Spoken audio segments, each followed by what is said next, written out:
Hello, আসসালামু আলাইকুম। সবাই কেমন আছেন? ভালো আছেন তো? যাক, আমি আকাশ। আজকে চলে আসছি আমার বড় ভাইরে নিয়ে মাঠে। আমরা এখন কিছু সবজির বীজ বপন করব।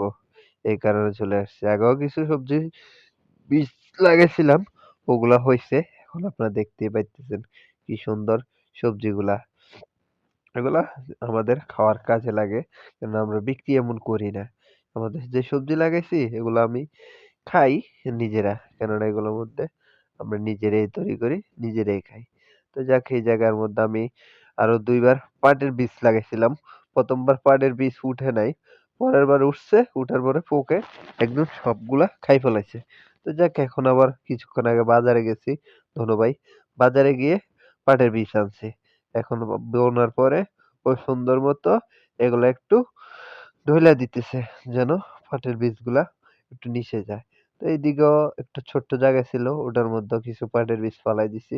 পাটের বীজ ফালাই দিয়ে এখন সুন্দর মতন একটু মাটিগুলারে গুঁড়ো করে দিতেছি যেন পাটের বীজগুলা অঙ্কুরিত হয়ে উঠতে পারে। যাক, তারপরে ওইদিকে আমাদের কিছু ডাটা ছিল। ডাটাগুলো অনেক ঘন হয়ে গেছে, তাই কিছু ডাটা তুলে নিছি। কেননা কালকে রান্না করতে পারবো, তার জন্য কিছু ডাটা তুলে নিছি। যাক, ওইদিকে আমার মাঠের মধ্যে অনেক পোকা। পোকার উপদ্রবে আমি থাকতে পারতেছি না। তো কি করবো আর? তাই বাড়িতে গিয়ে কীটনাশক নিয়ে আসছি। নিয়ে এসে এখন কীটনাশক স্প্রে করব। তো এইদিকে আমার সবগুলা সবজি নষ্ট করে দেওয়া হয়েছে। ওইদিকে আমার কিছু কলমি শাক এবং কি পুঁই শাকের বীজ রোপণ করছিলাম, ওগুলা একটারও মাথা নাই। ঠিক আছে, সবগুলা মাথা খাই ফেলেছে পোকায়। যাক, ওইদিকে দেখতে দেখতে আমার কচু ক্ষেত। কচু ক্ষেতে কচু পাতা পর্যন্ত পোকা খাই ফেলাইছে। আমি কখনো আর দেখি নাই কচু পাতা পর্যন্ত পোকা খাইছে। কি বলবো?